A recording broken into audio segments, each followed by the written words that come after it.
My name's Simon Stevens and I'm here to lead you through this, the third Bruntwood playwriting workshop, just to help you and support you as you go about writing the play, which you are going to write for submission in this year's Bruntwood playwriting competition.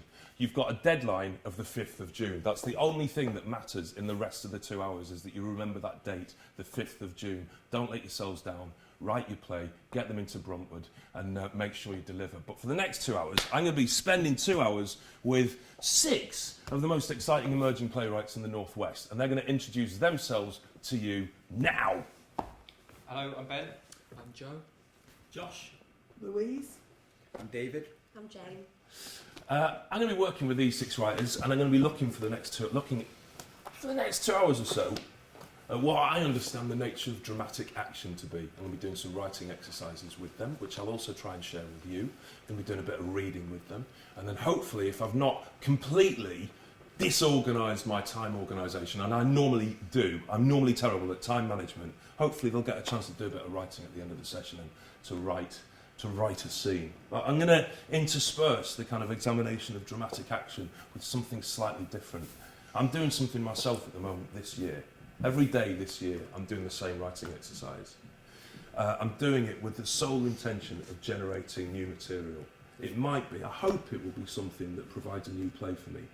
I hope it will be something that inspires a new piece of work. It might inspire more than one. I'm going to share it with you, and I'm going to share it with this lot out there as well. It's very, very simple, and it's automatic writing.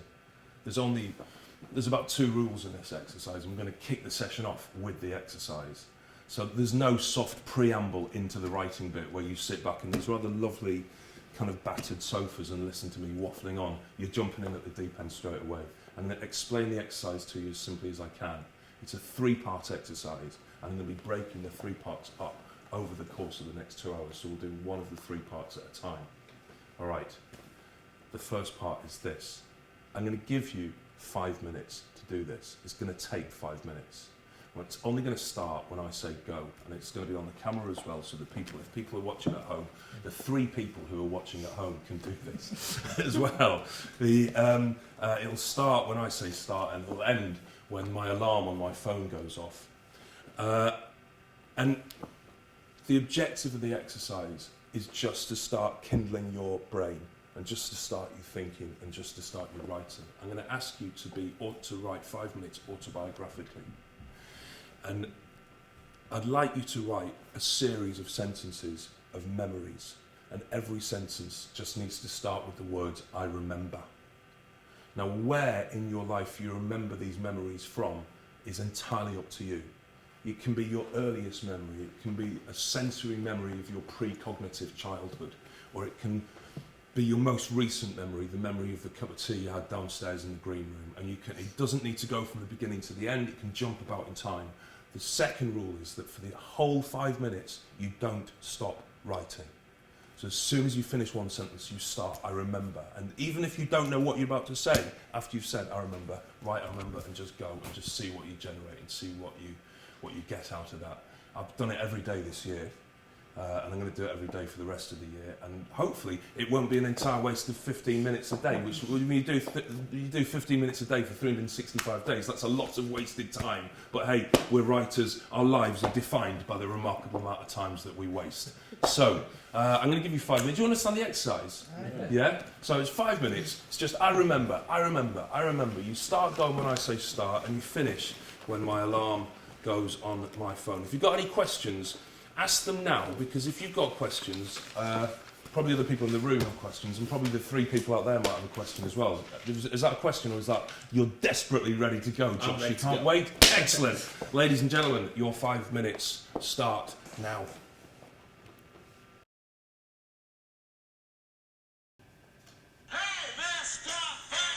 Very good. Well done. That's Marquis Smith of the Fall, singing us out for the 5 minutes. One of the things that I should have said to you and didn't, but maybe next time we do this, I'll tell you, is that one of the rules of this is that it's really private writing. I think when I do exercises like this, the only reason to do them is that they're just for me. So what I'm not going to ask you to do is to share anything that you've read. And I've got a lot of work I want to do in the next 2 hours, so I'm going to move pretty fast on, but just how was that? Just very quickly. Did anybody have any thoughts or responses to that? It's nice, the kind of thing of remembering.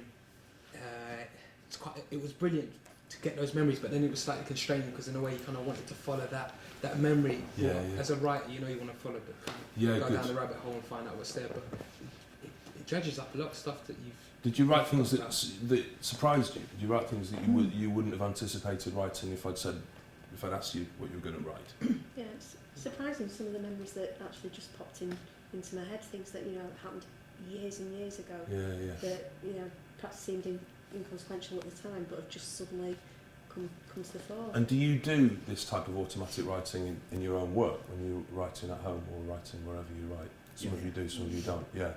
Why do you do it? What kind of... On that idea of getting myself out of the way, so I write 3 pages every day, and it's to warm me up. Yeah. It's to warm me up to get rid of stuff. Do you reread what you've written?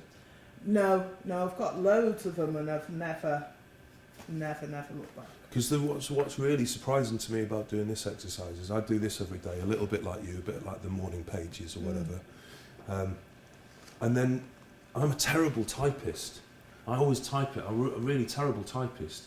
But what I do at the end of the day is I'll do a spell check on what I've typed. And it's surprising, even in the distance of the day, that there's things that I've written that I'd forgotten about. And I'm certain, well, I hope, that by the end of the year, there'll be material in there somewhere. There'll be ideas for a character, or there'll be ideas for a situation. It's looking back at them at a different time to the time of generating them. But I think there's value in it. I think I might have written more freely if I'd known we weren't going to have to read it out. Yeah, well, the next one, I will tell you, you're not going to read it out. I think it's really important to have that fearlessness when you're writing. Yeah. I think the other reason I like, go on. I was going to say, because also like there's that sense of like trying to like craft it into useful sentences, and actually for this exercise, Yeah, it's exactly. just It's just throw it about down and not excavating. really- It's just about yeah. excavating and excavating fearlessly, because it's about generating material, not crafting material. I think kind of the process of making a new play involves both the generation and the shaping of the material, and this is about the generation. It's the vomit, which then you're going to sculpt in some way. I pay my mortgage, sculpting vomit. 15 years ago, I was in a workshop at the Royal Court Theatre, which of a similar kind of size actually. It was 6 emerging playwrights working with a whole range of different workshop practitioners over the course of about a week. And that week defined my next 15 years, actually. The things that I learned, the things I thought about in that week sustained me and galvanised me for the following kind of 15 years of work. We did an amazing session with Stephen Jeffries, a lot with Dominic Cook. But one workshop that really lives with me is a workshop that we did with David Lann. I don't know if you know David Lann, but David Lann was a really beautiful playwright in the 80s and 90s, wrote exquisitely, and is now, I think, one of the most exciting artistic directors in London theatre. He's the artistic director of the Young Vic Theatre. He's an extraordinary thinker, and he used to be an anthropologist before he was a playwright. He's a kind of fascinating man. And he kicked off his workshop asking us a question.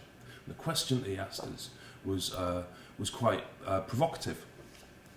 We were all we'd written our first play or our second play, and he kind of looked at us and he said, "So what must all plays be about?" It was a really provocative question, and it provoked all 6 of us in the workshop to write the same answer. And what we wrote that plays can be about anything. That if we want, as a writer, at the beginning of our career, or any stage in our career, if there's something we wanted to write about, we were going to write about it, and nobody was going to tell us otherwise. Mr. David Lann, and he listened to us talk, and he was very careful and very polite, and he said, "Well, you know, your passion is infectious, and will galvanise you, will sustain you. Hold on to it. And your anger is urgent. Anger's an energy that you must never let go of. And of course, you're all wrong, because plays can't be about anything.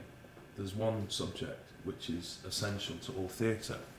It's the essential subject of all plays, of every play that's ever been written and every play that ever will be written, every play that's being written now for the 2015 Bruntwood Playwriting Competition will all be about the same thing, which is people, which is humanity.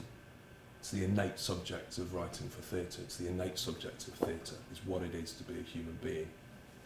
I do a lot of teaching of playwriting, and I work with a lot of kids, and quite often I work with kids who hate literature. They hate what is perversely described as literacy. They hate the process of writing. I always say to them, I don't care if you don't enjoy writing. I don't care if you hate picking up a pen. If you're one of those people who, when you're on the tube or you're on the bus or whatever, as well as listening to your iPhone or looking at the adverts, you find yourself looking at the people who surround you and asking of them, who are you? What do you want? Where are you going? What are you here for? What kind of person are you? If you've got that in you, then you have it in you to be a writer.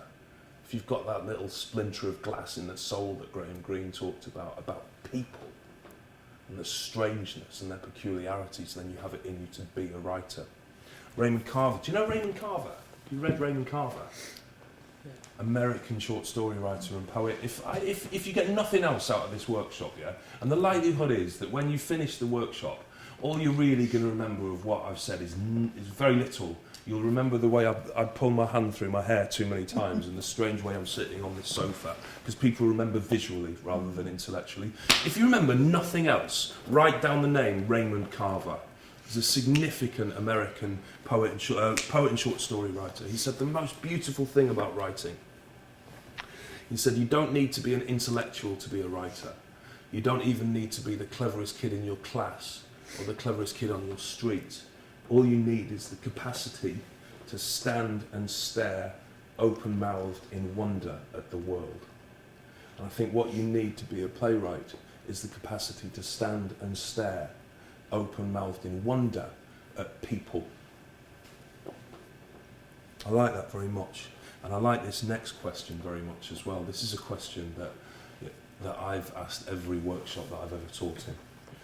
And I've taught a lot of quite weird workshops. I've done a lot of prison work. I've taught a lot of children, taught a lot of teenagers. I've done a really odd workshop with the chief executive of the Disney Corporation in London, which was quite surprising. I've done a lot of work with emerging writers. And I always ask this same question. And I'm going to ask you, and this time I'm going to give you a minute to write your answer.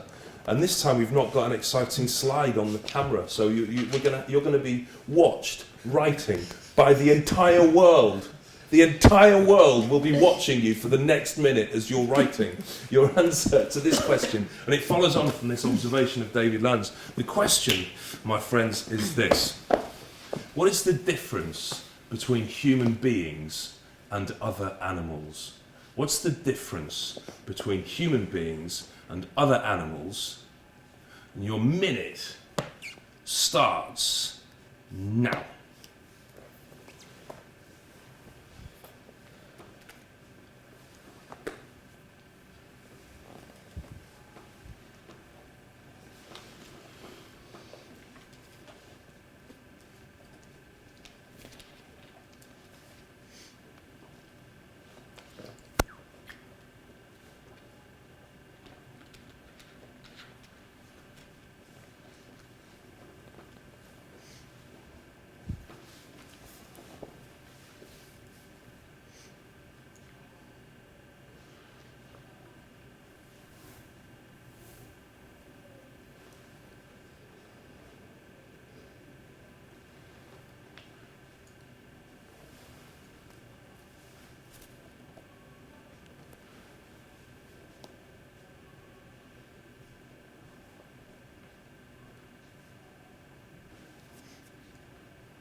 Very good.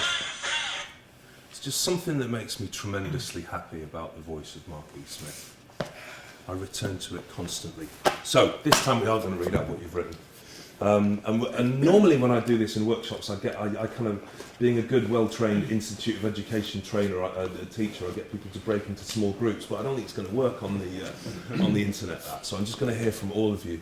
And what we're going to do collectively, maybe you're going to do, maybe I'll try and step back for a bit, is you've got to see if you can notice any answers in common, notice any profound disagreements, see if as a group you can synthesize your answer so that we come up with an answer that you agree on. We'll probably fail to do that, but let's just kick it about for a few minutes and see what you've all said. Ben, do you want to kick off? Yeah, sure.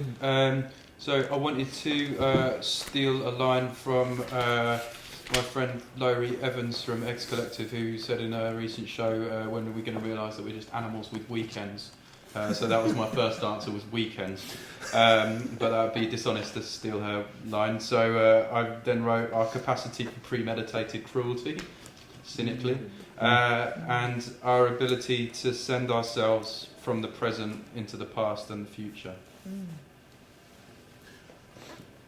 And that capacity to send ourselves into the past and the future is happily intrinsically connected to the notion of a weekend, isn't it? I was kind of thinking, what is a weekend? Well, a weekend, you need to acknowledge a perception of time in that way. And it's a social phenomena, a weekend, isn't it? Like, you can't have a weekend if you lived in entire isolation. You only recognise a weekend as a kind of collective social entity. So the idea that we live as social beings as well is kind of intrinsically connected to the idea of a weekend. That's really ace. I like that. Her answer was the best. But the cruelty, I think, is lovely as well. Cruelty is lovely. Cruelty is lovely, says Simon Stevens on the internet. Great. Joe. Yes. Joe. Yeah, that was well remembered. I'm normally shit at names. Joe, very good. So, as I said, as humans, we like to believe we have free will. We make choices. We influence our own fate. Animals are driven by biological imperatives. And then going kind of the opposite, I was going to write about love, but I don't know.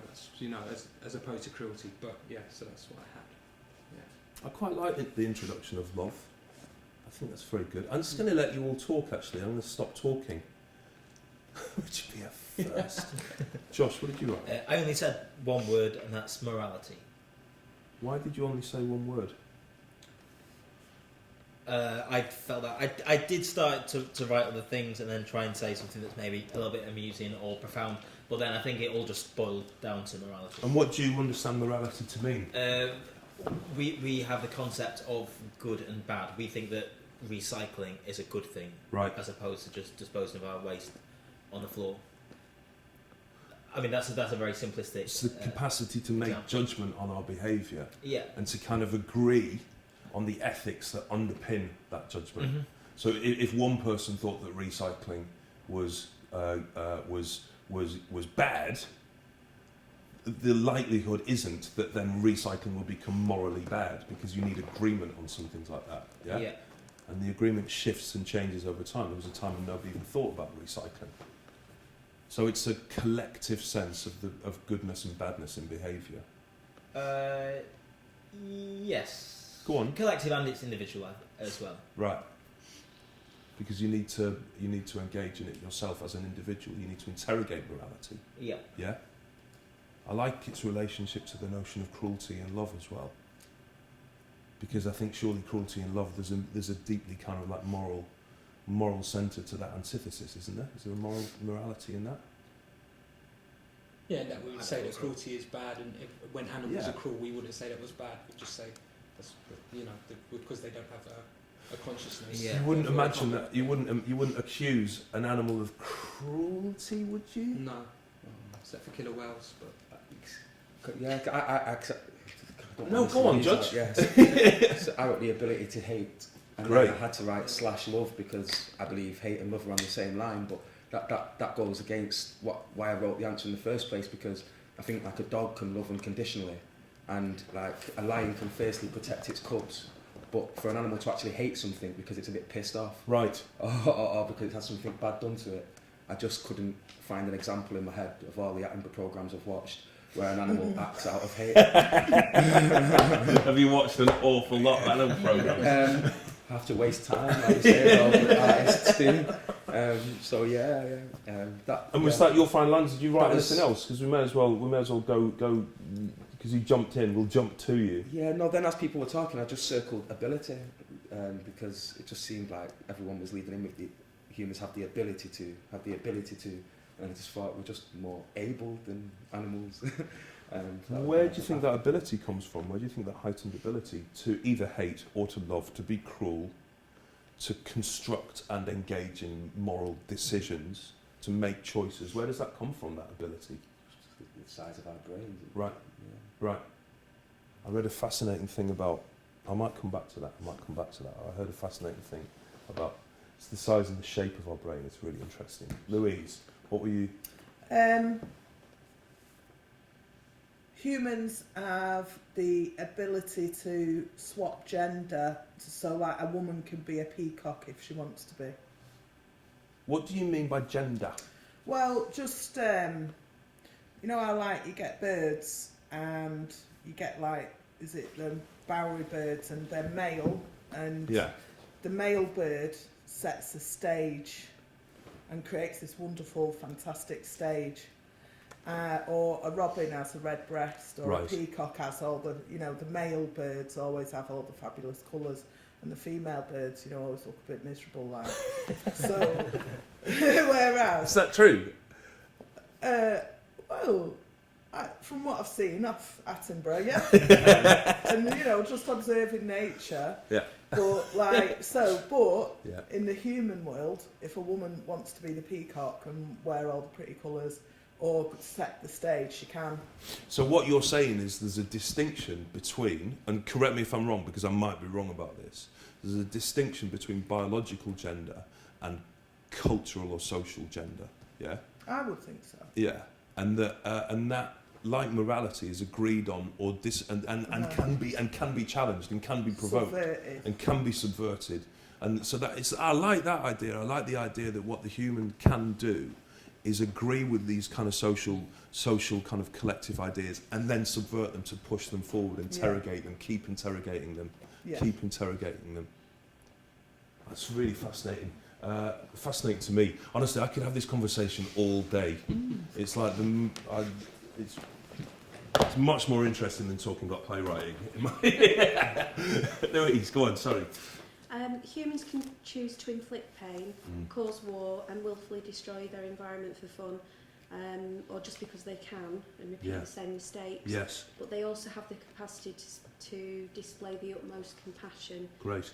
And not get anything out of that. Just Beautiful. do it. Yeah. To demonstrate compassion for the sake of compassion. That's really beautiful. And again, you kicked off with the ability. And again, this word that you had, Joe, which was to choose, which is quite interesting. I like the idea. I'll talk about the capacity to choose in a bit. But did you notice anything in between your answers that you agreed on or disagreed on? Is there a hateful. Yeah, it's quite bleak. The perception coming out of Manchester tonight, ladies and gentlemen, is that the human animal is a bleak, hateful, I cruel. disagree with that. Go on. I think the human has a huge capacity to love and change and things like that. And yeah, I think the human is beautiful. Really. I think that came out as strongly as the cruelty and the hate from our answers. Just an amalgamation. I think that, it's like you said at the beginning. Beautiful cruelty, or was it the other way around? I love cruelty. Yeah, great. There's beauty in that, isn't there? Yeah. So you're observing a duality in the group. That this is a group that is talking about the human capacity for cruelty, the capacity for hatefulness, but also the capacity for gentleness, generosity, and love. Yeah. Great. What you were going to say? I was going to say, I think we all were aware that the humans are aware of their existence. And because of that, we're always trying to work out who we are as individuals and who we are collectively. So, do we hate that other person, or do we love that other person, or do we love ourselves and do we hate ourselves? Yeah. I think it's that awareness that seems to link. Yeah, you were going to say something. Yeah, I think it's that, and then because of that, I think we hold ourselves back repeating mistakes. Yeah. Whereas in the animal world, because of evolution, they just get on with it and live. They live, they die, and then the next generation comes along. But because we're asking ourselves these questions all the time, and because what Josh said about being aware of your own existence, I think as much as it propels us forward in terms of technology and all the rest of it, it's holding us back as well. And the capacity to be aware of one's own existence is also that which allows us the capacity to empathise with others. You know, we can imagine what others are experiencing. We can nurture and encourage empathy in a way that I think is different to when a dog loves unconditionally. I think your dog might love you unconditionally, but I doubt whether your dog can imagine what you're feeling. Yeah. You know, I don't think when you come home after a performance here at the Royal Exchange Theatre, I bet your dog's like, that must have been brilliant, David. He's just like, owner, food, love, yeah. So that capacity for consciousness of ourself allows the projection of empathy, which allows us to interrogate morality and allows us to interrogate gender and things like that as well. Allows that to be an open question. I think that's quite strong in your answers. You know, given the choice, I would spend 2 hours talking about this. I think it's more valuable than anything else. I think it's more valuable for a playwright to think about what a human being is than anything they might learn about dramatic action, narrative, stage imagery, dialogue writing, whatever. This is the meat and drink of writing for theatre, is a serious and committed consideration of what the human animal is. I really love it. But if I did that, I think the people at Bruntwood and the Royal Exchange would be feel slightly shortchanged and slightly disappointed. And because I'm empathetic, the other thing which we talked about is a consciousness of time.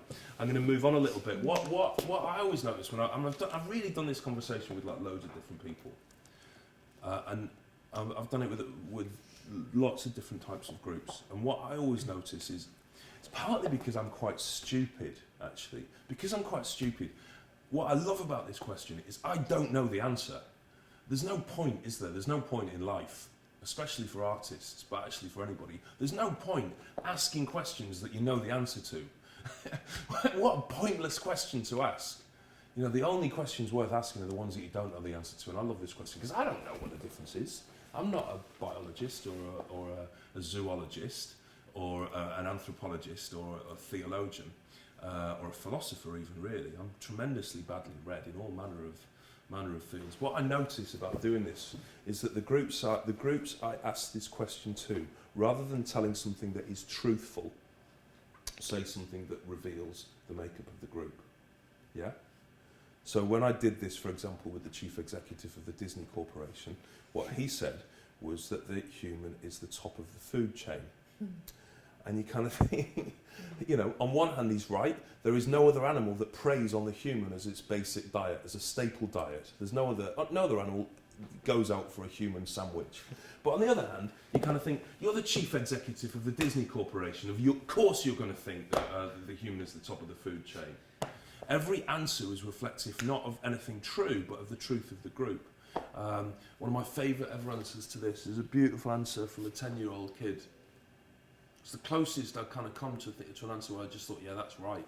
And he said that most animals tend to be more multicoloured than humans, which I really enjoyed as an answer. Although, of course, after a time, I was thinking, well, his dad's black, his mum's white. If he was a dog, he'd be black with white spots or white with black spots. So even his brilliant answer was indicative of his own truth, rather than actually anything truthful, which I always find really fascinating. And it's fascinating what is indicative of the group of writers in Manchester.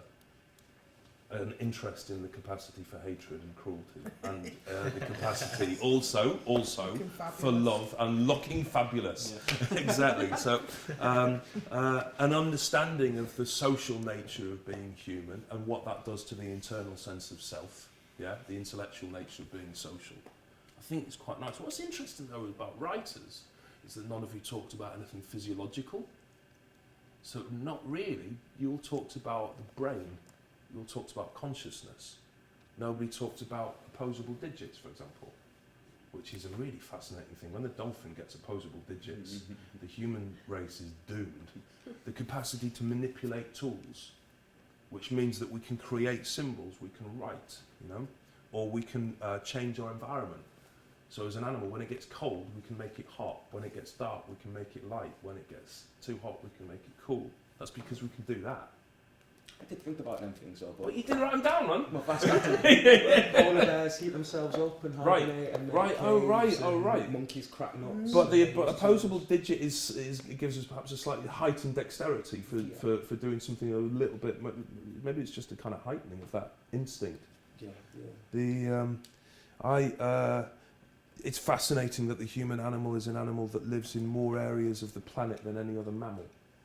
You know, we live in the Arctic Circle, we live in the Antarctic, we live in tropical rainforests, we live on Pacific islands, you know, we live on mountains, we live in deserts. We can leave the planet. Yeah, we've got the capacity to leave the planet, and we might need to, but that's partly because of our capacity to do that. It's kind of astonishing. I think we get a physiological reaction to music as well, which animals don't. Right. And there's something in the brain that clicks when a certain aesthetic. Right, so there's a physiological sense of rhythm.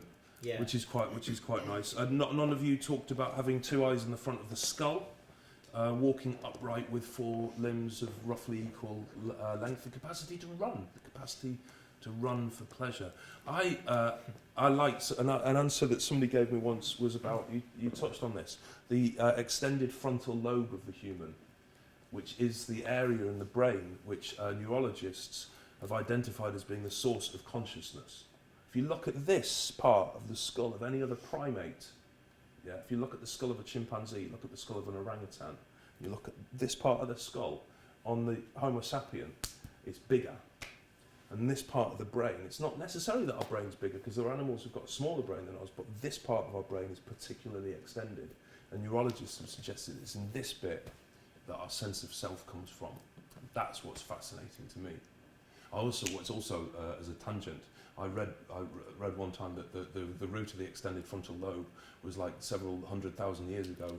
Different Homo erectus chewed on hallucinogenic mushrooms, and the ones who chewed on the mushrooms ended up with bigger frontal lobes, and they tended to survive more. So basically, we're tripping chimpanzees, which I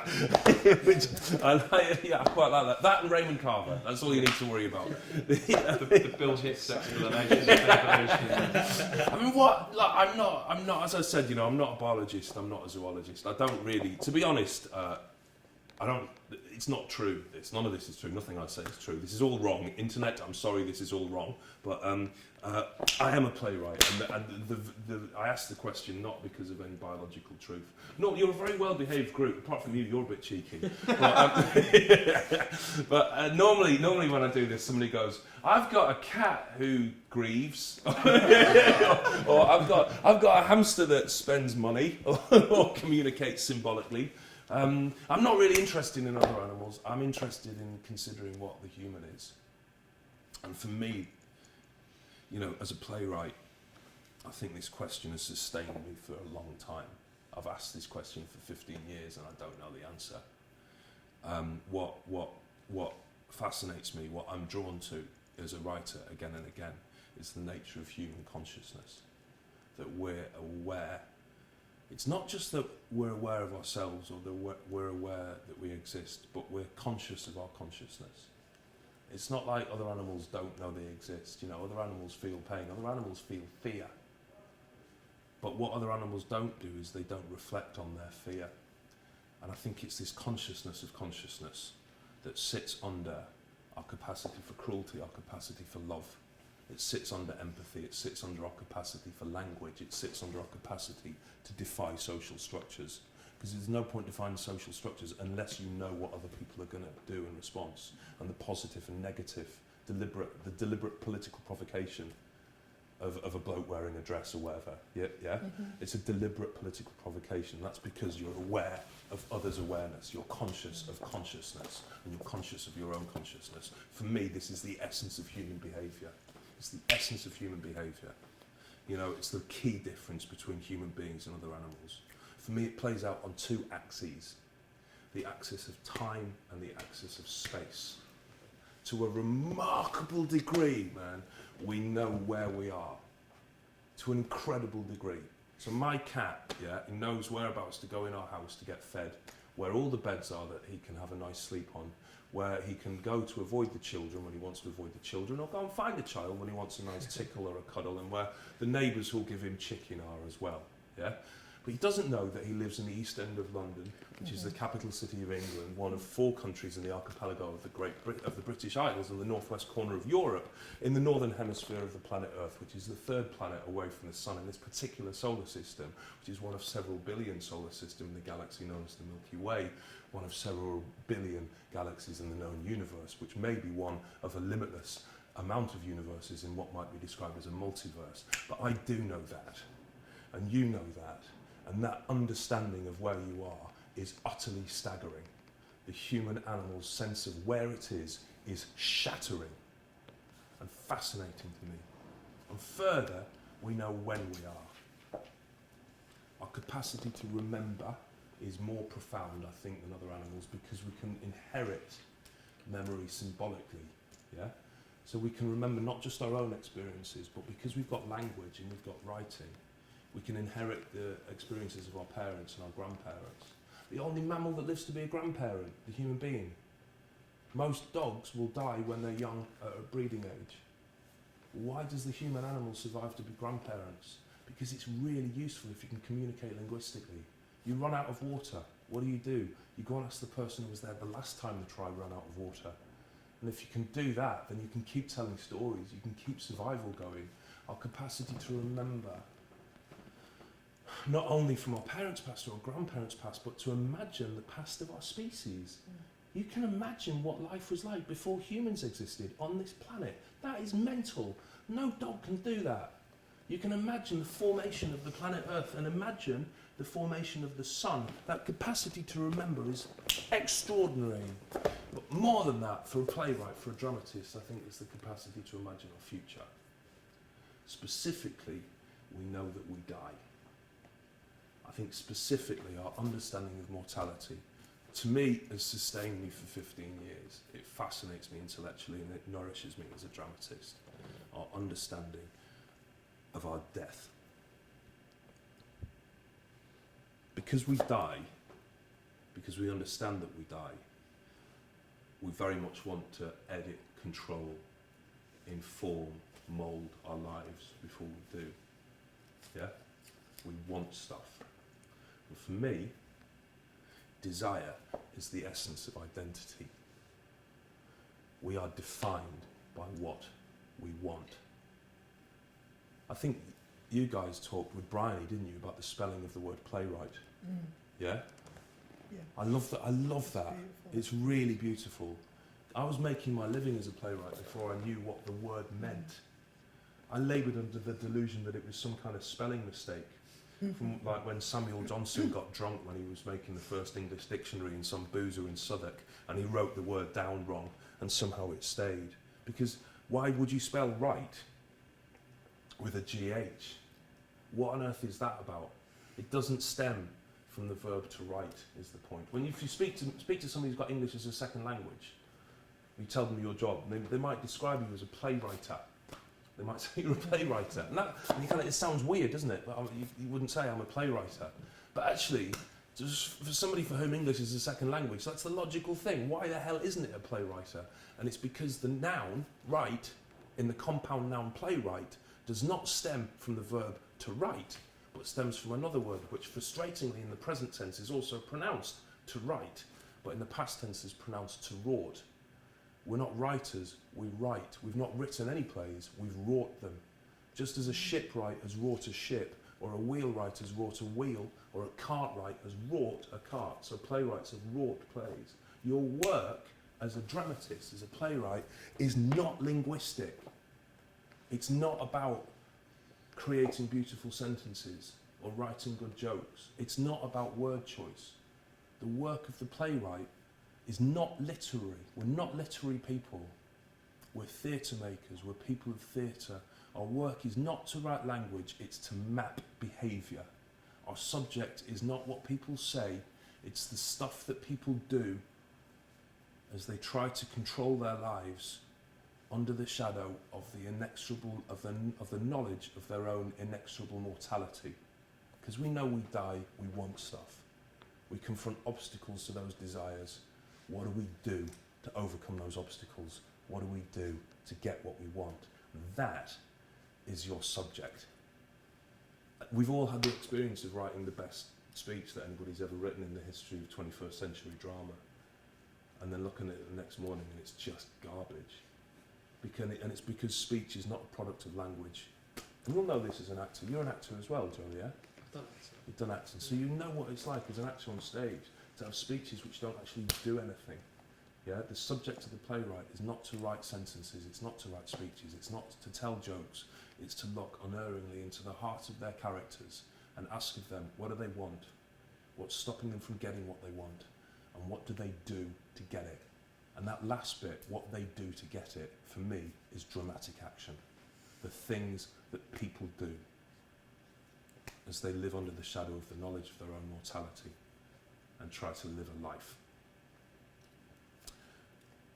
Okay, I'm aware that I'm being a bit of a motor mouth, which is quite ironic, having made a speech about it doesn't matter what you say, it's what you do that counts. But this workshop normally takes about 3.5 hours, and I've only got 2 hours, so I'm going to talk quickly.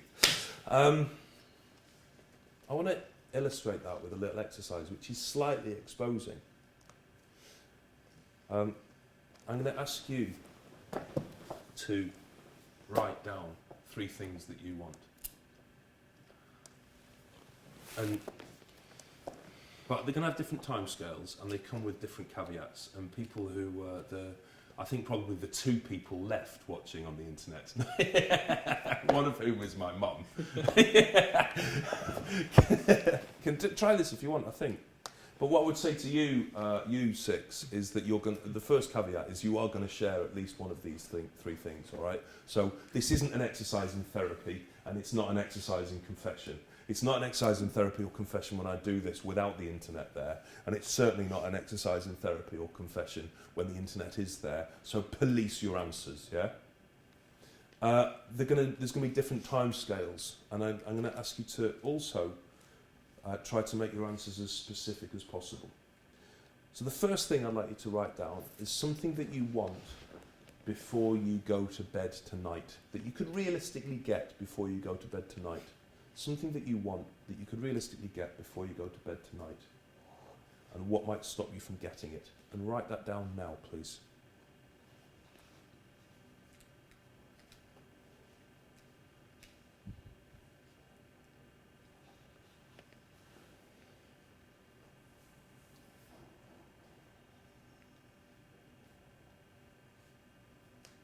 Try to make it specific. Try to make it not abstract. Don't be about feelings. Don't make it about feeling satisfied or feeling as though you've learned something. It can be banal. Don't try and impress us, but make it concrete.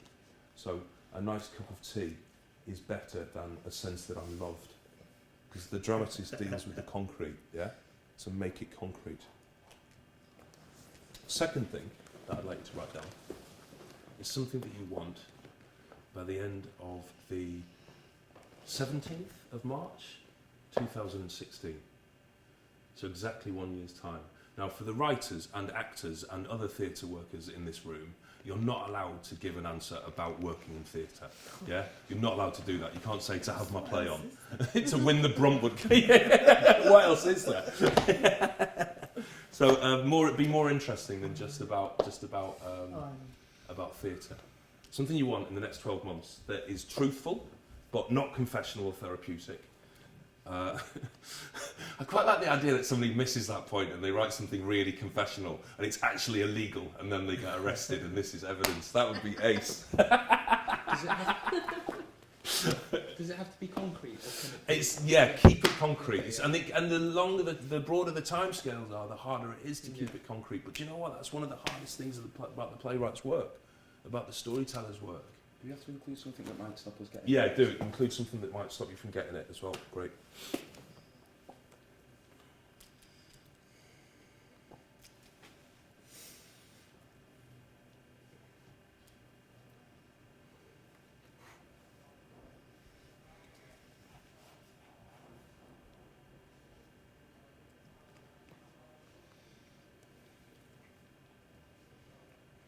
No, it's a good question, Joe, but you can apply that question to when you write in a play as well, because how many times you look at a character in a situation and it's hard to define in concrete terms what they want. But just because it's hard, I think it actually is one of the most important things we need to do as a playwright. final thing is something that you want before you die. Something that you want before you die. Again, not to get my play on and win the Bruntwood competition. Something you want before you die that is concrete, that isn't therapeutic or confessional, that is truthful, and what might stop you from getting it.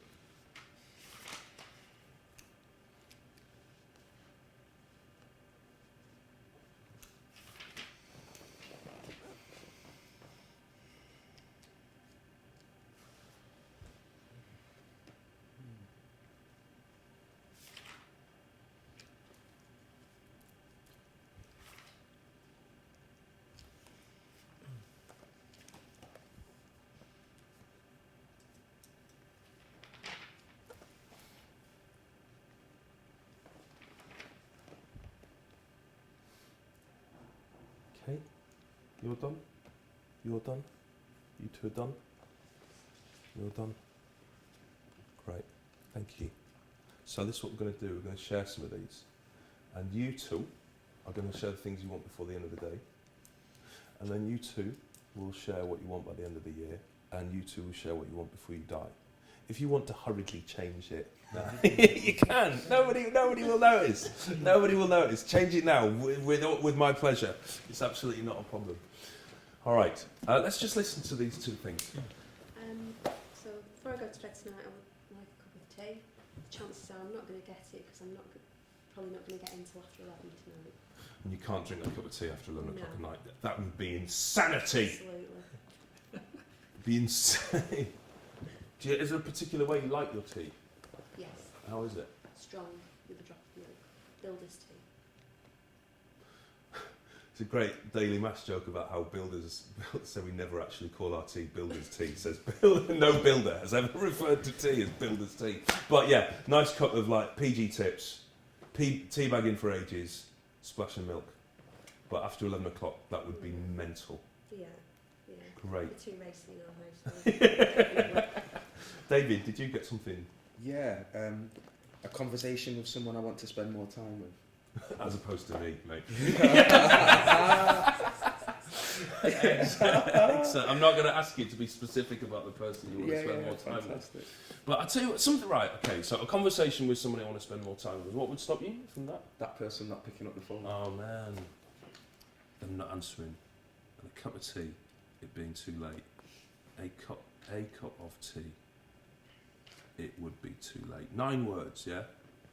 There's part of me that would suggest to you 4 that in the space of 9 words, the insight that we got into Jane and her life was more profound, or more specific, profound in a specific way than if she'd answered the question, what kind of person are you? It's a specificity that allows us to imagine her life. Yeah, we get an insight into this person's life because that is such a specific image. And David as well, to speak to somebody he wants to speak to, he/she might not pick up.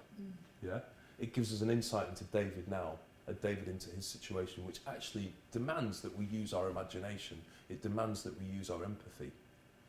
That effectively, as an audience, when we confront desire, which is specific and concrete, we're encouraged to use our empathy. So the other thing that happens to me, as well as getting the sense that I know these people more deeply, I really want them to get what they want. I really want to use the 5-minute break to make Jane a cup of tea. You know, or to get a number and get her to ring a fella and say, get the kettle on. A live, active, working theatre, ladies and gentlemen. That is the call for the technical rehearsal of Anna Karenina, which is on in the beautiful theatre here at the Royal Exchange. A bit of an insight into how real this actually is. But my point being that when that I really want you to get that cup of tea. I really want her or him to answer the phone.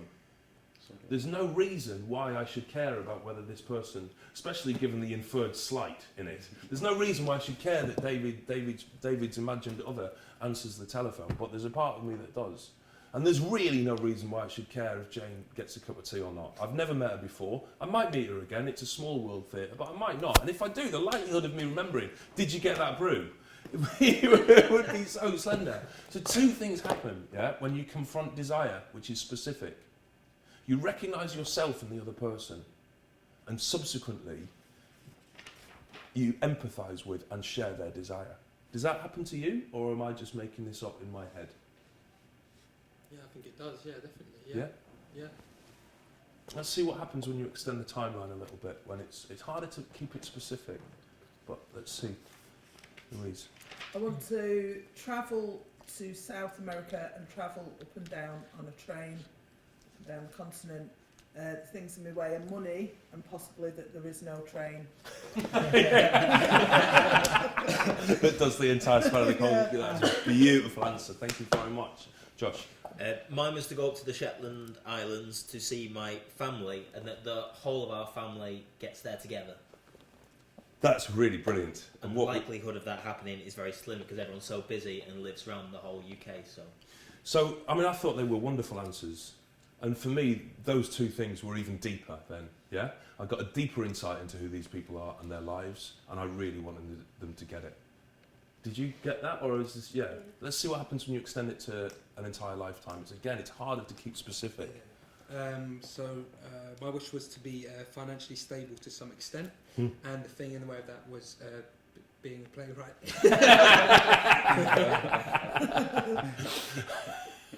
Just put a puppy on stage. That would be actually. Let's scrap the rest of this workshop and just do a workshop on. Just finish with a puppy, yeah. You finish with a puppy, you'll be sorted.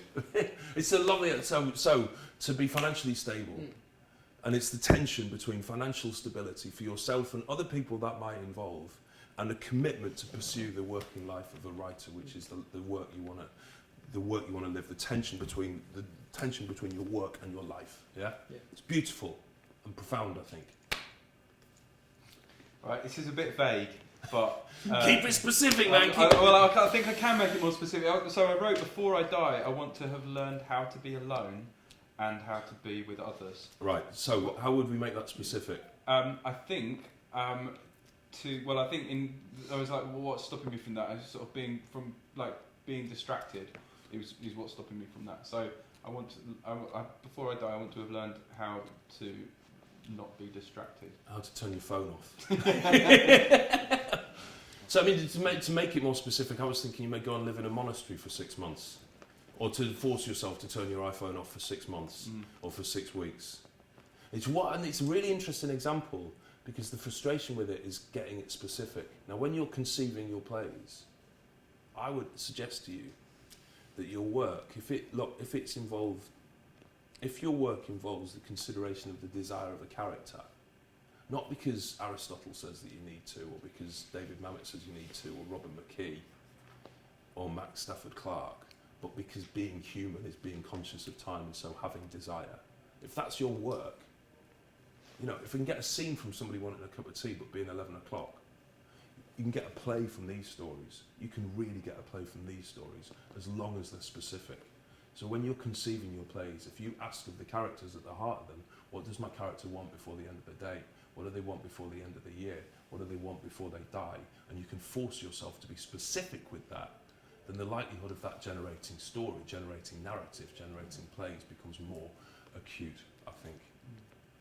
My problem with that is always do they always know what they want? That's a really good question. Is it just kind of what they would answer at that moment in time if you asked them? It's a really, really good question. What I would say to you is that it doesn't matter if they know or not.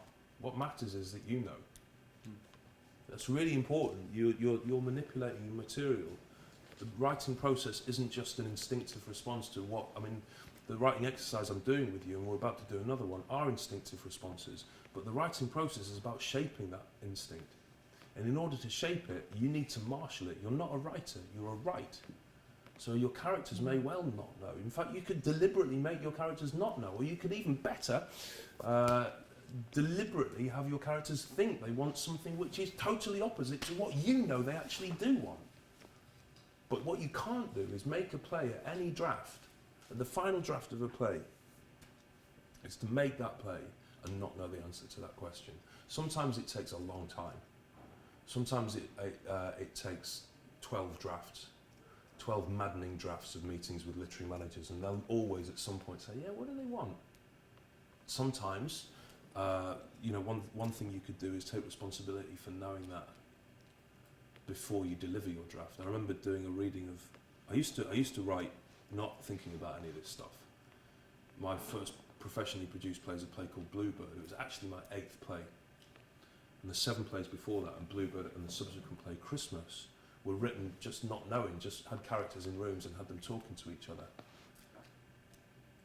It generated 7 plays that were produced as a student, and then 2 professionally produced plays. But Christmas, which was my first commission, was rejected by the commissioning theatre. The Royal Court Theatre rejected it. They commissioned it and rejected it. I remember the director who did the reading of the play before it was rejected saying to me, your problem is, Simon, that you write too well. I remember thinking that was a very curious problem for a writer to have. And it took me a year to realise that what he meant was, although I might write too well, I might have written my plays well, I hadn't wrought them well. And for me, the key thing I learned in that year, which was 2000, my year of my residency, was to realise that my work wasn't writing, it wasn't being led by the character, and using the answer if the character doesn't know, then the writer doesn't need to know. It was taking control of the material and shaping it and marshalling it. And over that year, I changed the way I wrote, and I made the process of writing dialogue the last thing I did rather than the first thing I did. And I would spend 9 months with my next play, which was a play called Herons. I spent 9 months planning that, so I knew absolutely what those characters wanted, what was stopping them from getting what they wanted, what they did to try and get what they wanted. For all of them, I planned it, and the last thing I wrote was the dialogue, and that was how I wrote the subsequent 17 plays. So it's a good problem, and you won't be the only person having it, but I think it's a fundamental distinction that our work at some point is to make sure that we know. Should we do another little exercise? Let's take a breather. We'll take an intellectual breather. Now, I was really on time, and now we're running late. So, so we'll probably finish about midnight. I hope that's all right. I hope that's all right in the internet. I'll give you another 5-minute writing exercise, and it's to satisfy you, Ben. It's going back to the instinctive. It's going back to the ill-considered, the unconsidered. Just getting you writing, and you're not going to share it. You're not going to share it, so you can write whatever you want. This time you're writing for 5 minutes. And in your 5 minutes, every sentence is going to start not with the phrase "I remember," but with the phrase "I notice." So you're moving from the past tense to the present tense, and you can be noticing sounds around you. You can be noticing smells around you. You can be noticing feelings. You can be noticing that you need to go for a pee. You can be noticing that you're finding this workshop frustrating, or whatever you're noticing. But you notice, all right? So for 5 minutes on things that you notice. And your 5 minutes, my friends, start now. Right. Yeah. You can cheat it. If you need to go and pee, I don't mind if you cheat it. You just got to cheat when you come back. But really, if in 5 minutes is up and you're not back. Sarah Franklin's message is this workshop's been brilliant. Oh. We currently have 120 people taking part. Oh, cool! Oh, excellent. Excellent. That's not 4. They can't all be my mum. It's everyone who's not watching. Be quick. Everyone who's not watching City Arsenal. City is it City Barca tonight? Yeah. Or is it Arsenal? Yeah. It's City Barca tonight. No, is it City Barca? It's No, Arsenal it's tonight. Arsenal Monaco. Yeah. So, Man United shouldn't know about it. I notice I'm getting my fixtures wrong. I notice I miss being in the Champions League. I notice I really want... yeah, just do 5 minutes on that. The thing I want for next year, before 17th of March 2016, is for Manchester United to be top of the Premier League. Oh, that's nice. What might stop that is Manchester City being better than Manchester United still. No mind to that. Right, 3 minutes. So come back, Piers. Okay.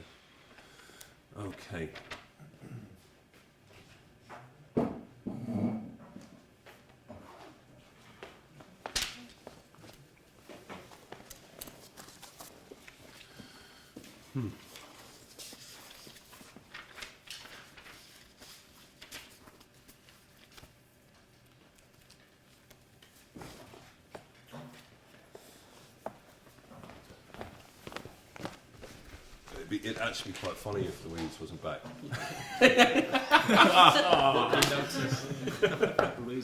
No one mentioned anything. Just lost a writer in every break. Yeah, exactly. It would be great. It would be great.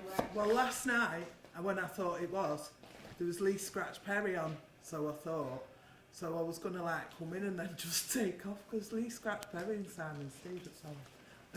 No, I'm with you. I thought Lee Scratch Perry was in the... No, he's on next week. Right, you've got 2 minutes 40 to notice Right. things.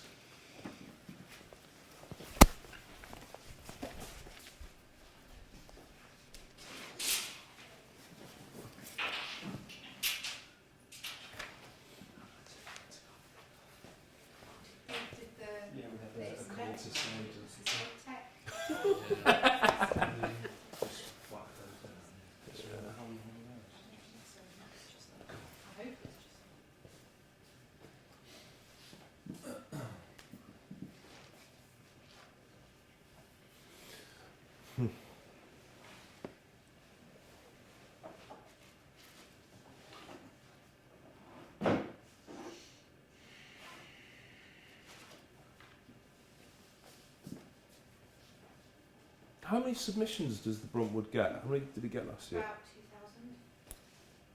2,000.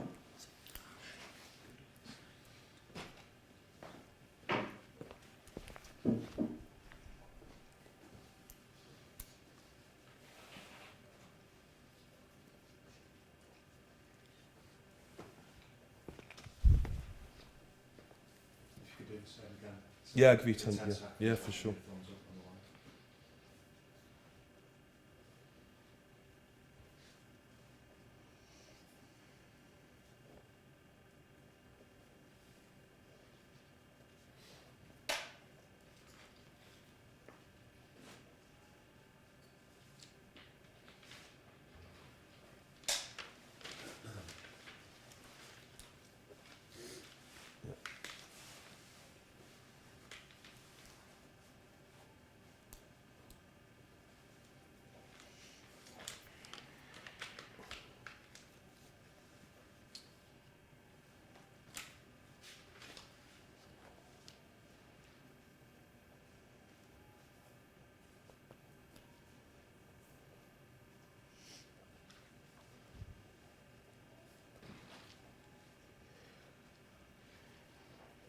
Are these workshops available to view after the fact? You're going to watch yourself. Yeah.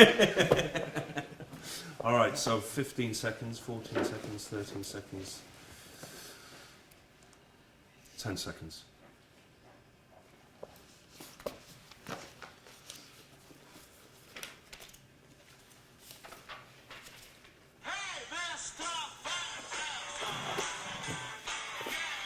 Okay, that's your 5 minutes on noticing things. Because I'm running late, I'm not going to spend a lot of time, but interesting to have a break from the world of thinking to the world of actually... Yeah? Different to the remembering one? Yeah. It's a bit like when you're in, say, pitch black darkness, and then your ears start to actually tune a little bit more. So you hear and see the obvious things at first, then slowly you start to think, oh, there's a singer outside. Yeah, or great. just Yeah, going, lovely. That sort of thing. It's so important to exercise that level of alertness. I think to be alert to the sounds, to be alert to the smells of the world. I love doing this. I love doing this exercise in places I've never been to before. It's just, just take a notebook. Go to a part of Manchester you've never been to before. Go to a part of your own city, or go somewhere you've never been to, and just do 5 minutes on remembering, 5 minutes on noticing, 5 minutes on the third one, which we'll do in a bit.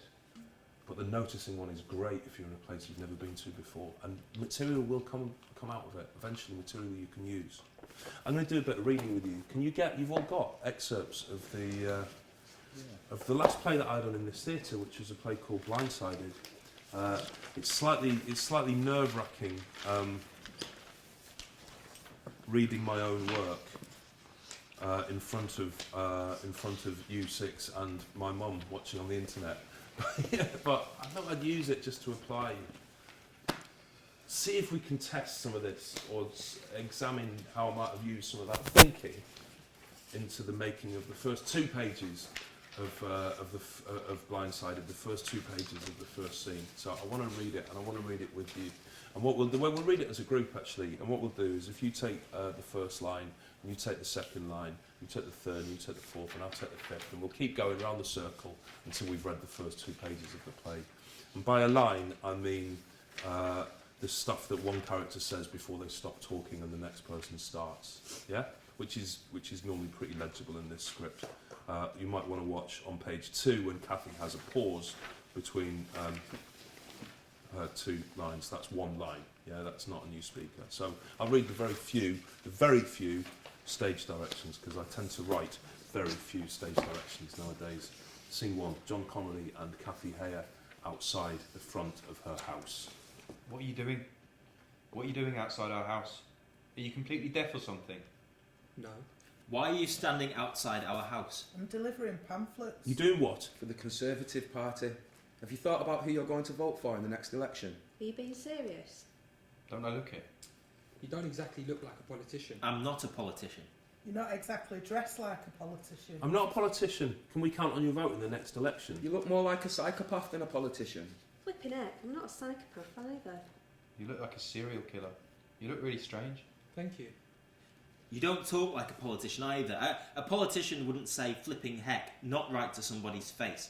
Why are you dressed like that? Like what? Like that with your big coat. It's cold.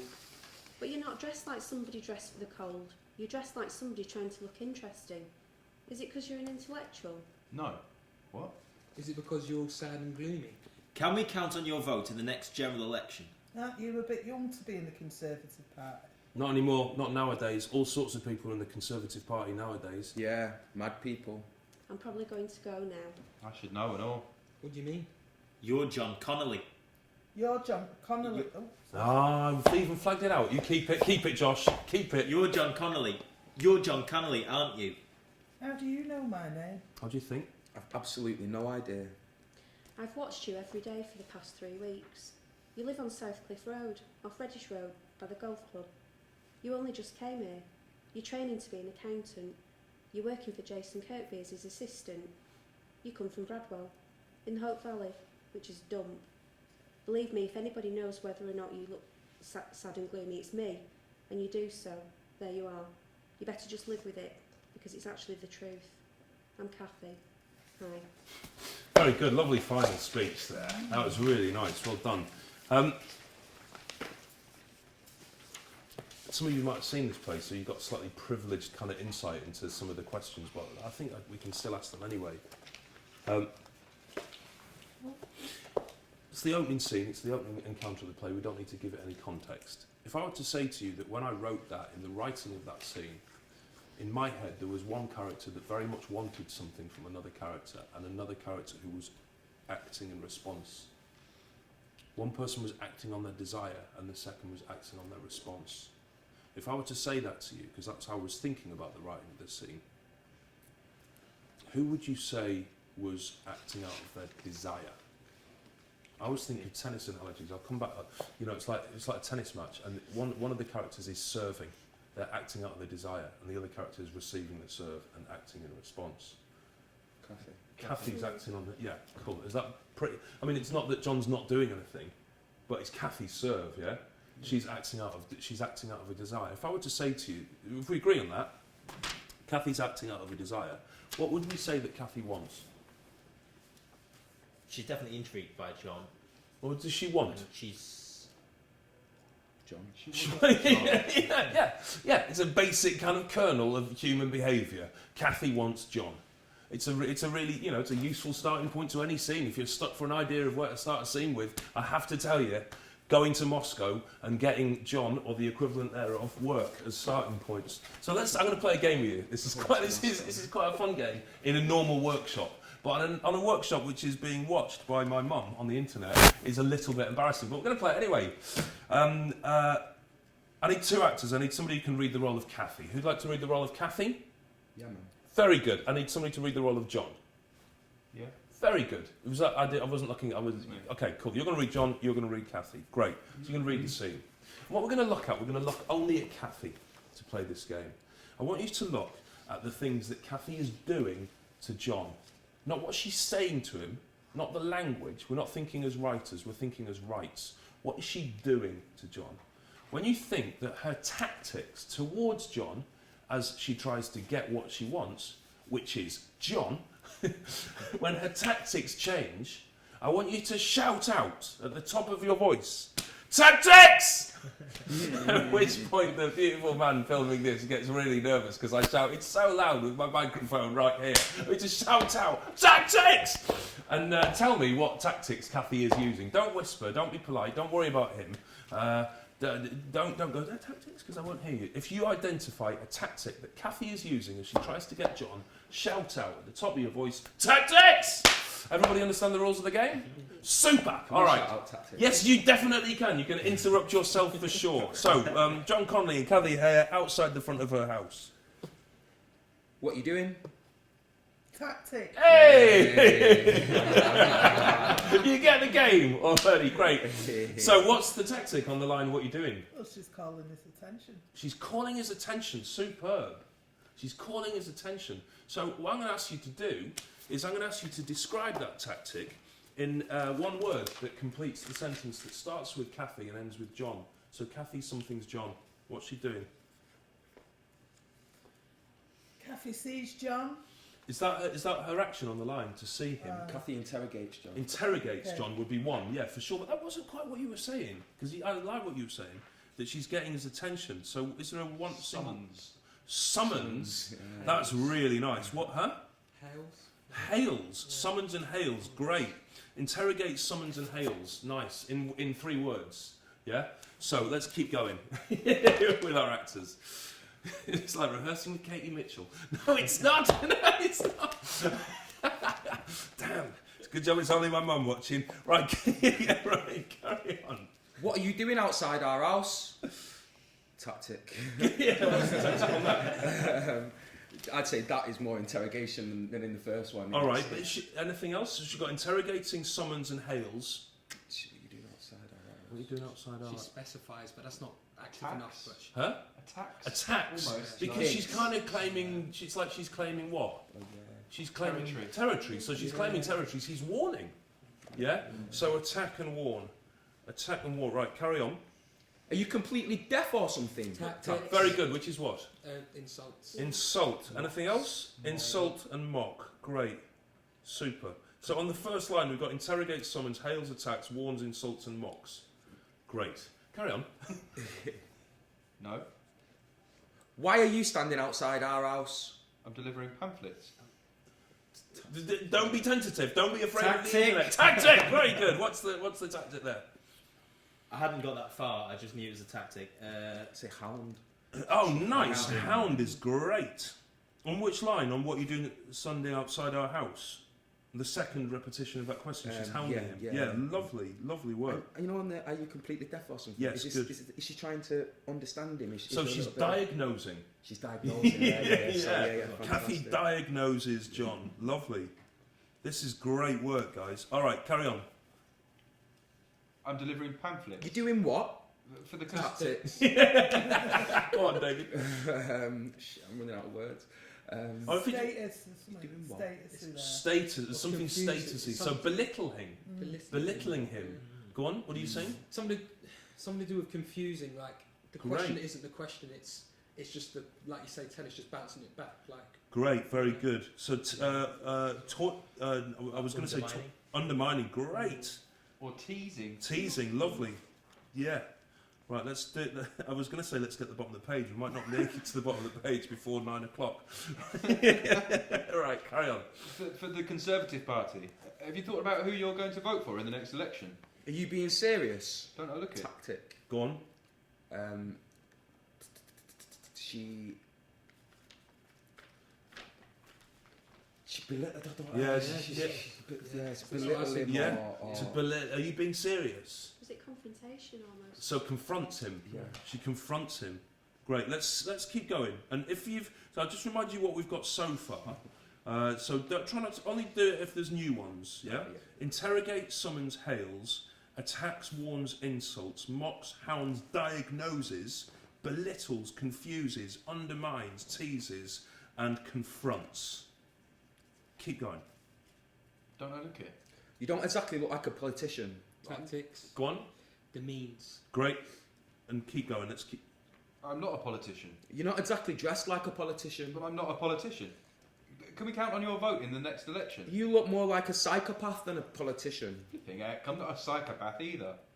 So it's a tactics here. Yeah, go on. She's she discovers him, or she's unwrapping him. Unwrap is pretty good. Yeah. Unwrap's pretty good, but there's a better one, I'm sure. It surely goes back to the one from earlier, diagnosis. So diagnosis, Yeah, yeah, you look more like a she's psychopath. Unmasks. Yeah. Unmasks is nice. Yeah, Unmasks Because is they really see good. through. The other thing I was thinking, which I'd not really thought for a while or before, is you don't exactly look like a politician. Isn't that in that line? Isn't she also, to use a phrase you used earlier, in a different way, she's peacocking because she's illustrating her understanding of the conventions of what politicians are meant to look like. I thought she was flirting. There. Great. Well, flirting doesn't work because you can't do Kathy flirts John. No. What can you do instead? Teases. Accuse. No. Seduces. Seduces. We can use Quite that seduces. We can use seducer for the cunning next bit of the workshop. Start of the seduction. Yeah, great. All right, let's do 2 more lines. Flipping heck, I'm not a psychopath either. You look like a serial killer. You look really strange. Thank you. You don't talk like a politician either. A politician wouldn't say flipping heck. Not right to somebody's face. Why are you dressed like that? Like what? Like that, with your big coat. Great. Tactic. Go on, last one. Go on, you've done so many, David. It's brilliant. Sorry, she's involving him now, though. She's involving him, yeah, she's- great, very good. Inviting him, Yeah. to involve and invite. Lovely. So just to read back that list to you. So on that first page there, you've got interrogate, summons, hails, attacks, warns, insults, mocks, hounds, diagnoses, belittles, confuses, undermines, teases, confronts, demeans, unwraps, unmasks, flirts, peacocks, involves, and invites. Is that interesting? Yeah? What's interesting about it? That you can turn that a fairly neutral word, because I was thinking when she says a politician wouldn't say flipping heck, basically she's educating him, but Educate is nice, the intention on it isn't, you can think of that as quite benevolent educating, but Yes. it's really, so that really does something to it. Great, really nice, I yeah. can't articulate it. No, I think you articulated it really beautifully. Yeah. Go on. No, I was just thinking that the way that she's talking to him as well is that she's got the power at this stage, that she's in control Right, of everything that's going on, particularly because he's on her doorstep as well. yes. And I mean, I have seen the play and I know that the So power... it shifts a little bit, yeah. So, and I think that was, for me, when I saw the play, that was a major theme in the play, was the power. It's the playing and shifting of power. Yeah. The go on. It's a slight tangent, but you were saying earlier that when you were writing your play, Yeah. and you've done that for all your plays up to the 17th. No. And then, would you think in terms of the sort of transient verbs, what exactly is happening, or Yeah. would you just think in plots and then come back Right. to this? I think it would be impossible to write any scene of dialogue being too conscious of the transitive verb before you write a single line of dialogue. Yeah. But what I think what I use the way I use this is as much as anything as a corrective. So it's a redrafting tool. But whenever I write any scene, what I definitely have is that the characters have a very specific objective, and that the making of the scene necessarily is like a tennis match, is the pursuit of that specific objective. And that's what the scene is built on. And then the writing of the dialogue becomes the kind of exploration of that pursuit. But the redrafting of it is making sure that I can do that exercise to every line. And if there's any line of dialogue that I can't do it to, I either cut the line, because the only reason it's there for is because I quite like the writing in it, or I change it so that it has a specific action. You know, there's no point having a line in a play which is just there for my own entertainment, because in the end our job isn't to entertain ourselves, our job is to change the people watching our plays, affect them in some way, affect them in some way. And the way I do that is making sure that I've got those two things, that I've got the desire and I've got the action. And for me, action comes out of the tension between desire and obstacle. So when I'm writing a scene, I will know, and I did know right in this, that Kathy wants John Connolly. Yeah? The obstacle is that he's actually trying to burgle her house. Yeah. So what tactics does she use to seduce him away from his life of crime and into his life of being Kathy's boyfriend? Was the tactics that became the essence of the scene, the dramatic action of the scene. Does that make any earthly sense at all? Do ask me to clarify. Like her splitting her target and having to work harder for the... Yeah, and the other, what I think is really beautiful in playwriting is when there's a profound difference between the objective and the action. You know, what can make a scene boring is when there isn't a difference between the objective and the action. So if Kathy wants John and the scene starts off, "Oh, you're beautiful," that would be boring. I mean, it might not be boring, but it'd be if it can pursues like that. If there's no tension, if there's no space between the objective and the action, then there's no space for the audience to interpret. And drama moves people when they're engaged, and they become engaged when they're asked to be interpretive. So, although I might not do it in the first draft, I'll definitely be conscious of it at some point, and I certainly won't show it to anybody until I've mastered it, until I've wrought it properly. Yeah? Yeah. Cool. Can I just ask quickly? Yeah. How many times would you allow a character to repeat the same action before you cut the line? Yeah, I don't think it's a mathematical thing. I think it has to be an instinctive thing about that. But I think I'd be alert to that repetition, and I think, or it's sometimes it's not. It comes the other way around. Actually, sometimes it's about redrafting a scene and knowing there's something not quite working in the scene, but not being able to articulate what that is. And so what I'll do is I'll look at the actions and make sure that there's a tension between the action and the objective, and make sure that there's a variety of different actions. And when I notice that there isn't, I might not notice it straight away, but I bet when I've got this uncertain, inarticulable sense that there's something wrong in the scene, often it's that. So it's a redrafting thing as much as anything. I think this is the making of dramatic action, actually. For me, this stuff is the work of the playwright. For me, the interrogation of the things that people do to one another, that's our job, actually. And it's infinitely harder than writing beautiful speeches or writing great dialogue, but I think it's urgent. Should we have a go at it? Oh, I rattled through my timing, and just when you thought he's talked far too much to leave us in a position where we're going to write a scene, he pulls that one out of the bag. We've got about 15 minutes. All right, we've got 15 minutes before I'm going to do a little bit of a break and maybe take some Twitter questions from my mum. But 15 minutes, we can write a scene in 15 minutes, easily. Let me tell you something about writing scenes, right?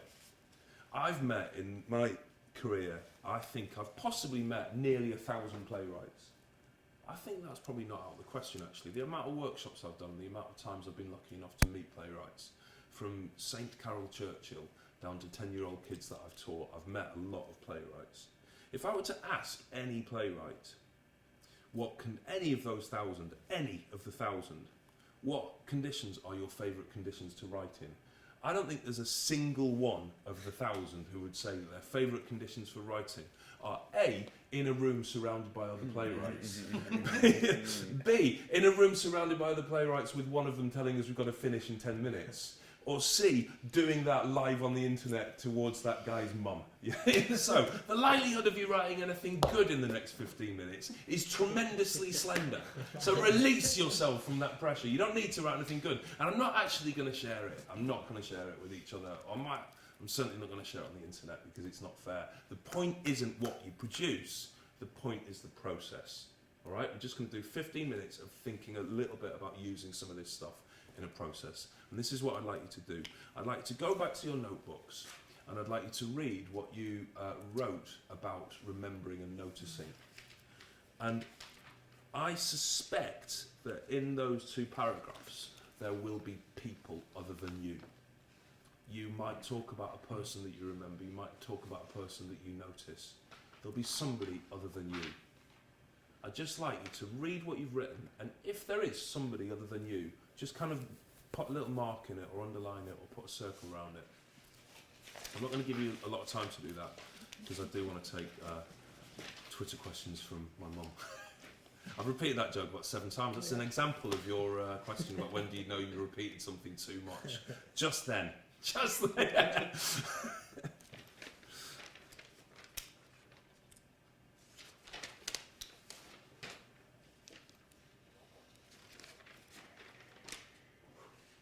Has to be a person, can it be an animal? No, it has to be a person. You've written memories and noticings about cats, exclusively about cats. Make it about a person, it'd be good.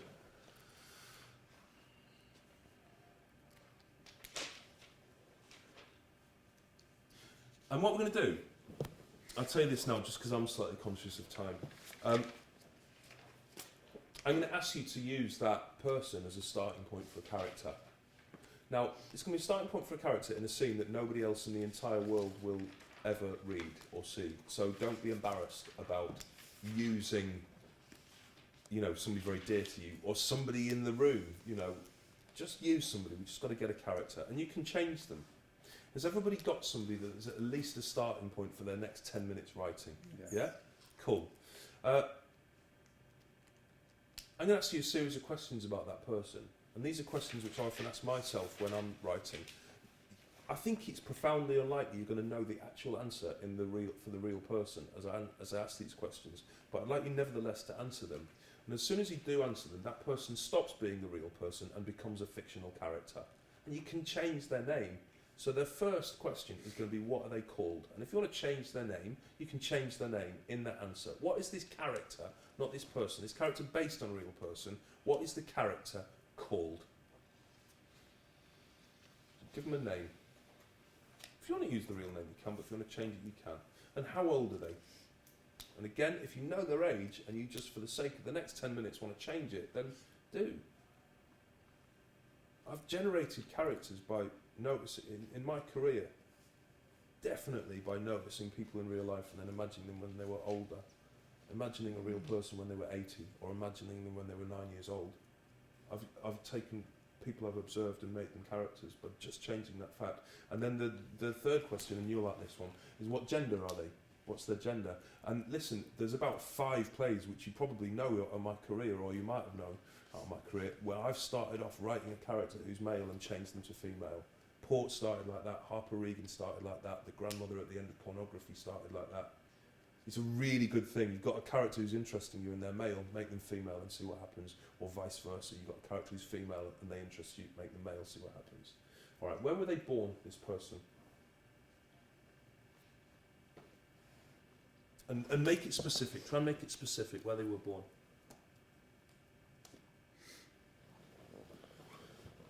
And who was in the family they were born into, and who came into that family afterwards? So, were both parents there? Was it just one parent?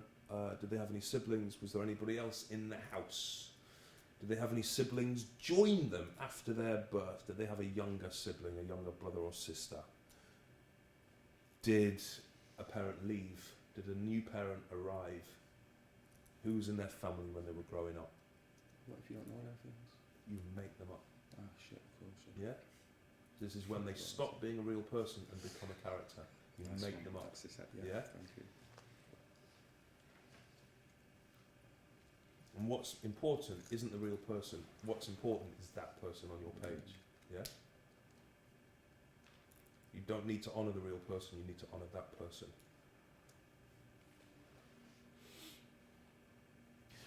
And where did their family get their money from? Where did their family get their money from? My very dear friend and brilliant director, Ramin Gray, once said to me that you only need to know 2 things about a character in order to act them: who they're sleeping with and where they get their money from.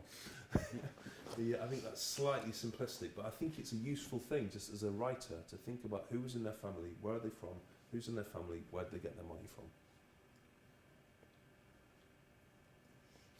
And am I going too fast? No? Where do they live now?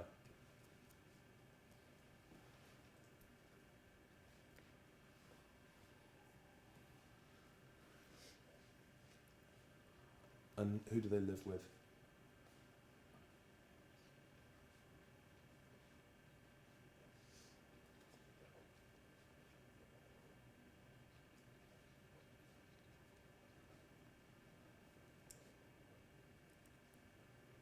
And where do they get their money from now?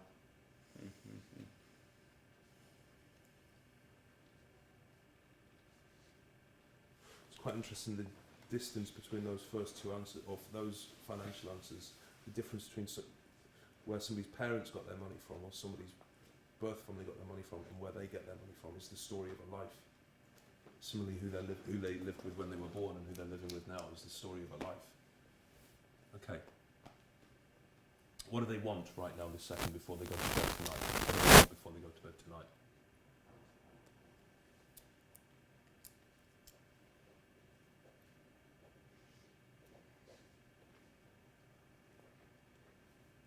What do they want before the end of the next 12 months? And on this occasion, if you want to say to have their play on at the Royal Court or to win the Bruntwood competition, then you can, because it's a character.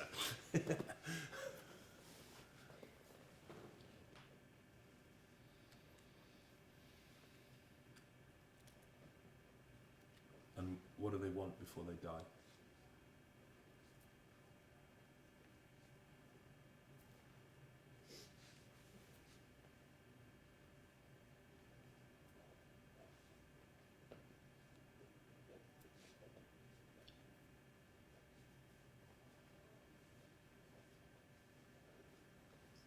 Okay. I'm really gonna. I apologise for this. I'd like you to imagine this character in a place where they feel very comfortable. A place where they feel really comfortable. Well, maybe not their home, just somewhere else they feel really comfortable. And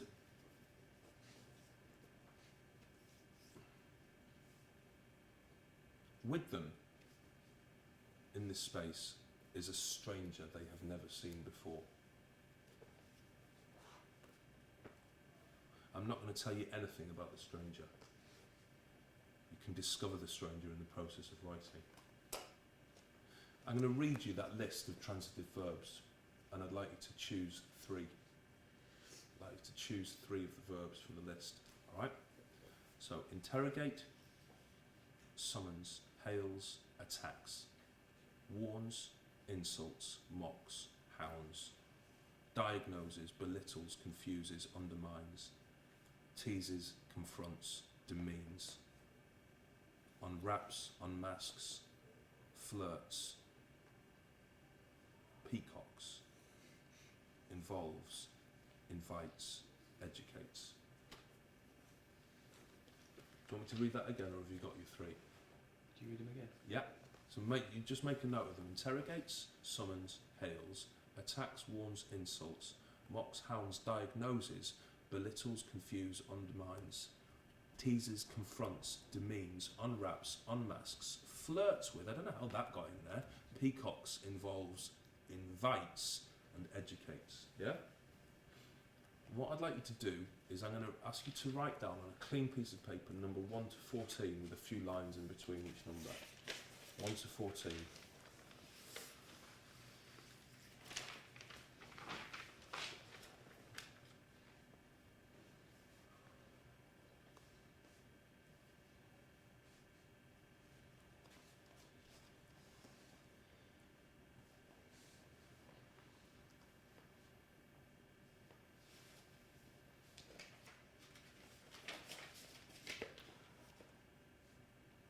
And we're not going to, we're going to spend no time on this. And actually, if there's any value in this, it won't be what you do here. If this is good, then finish it at home. If it's good,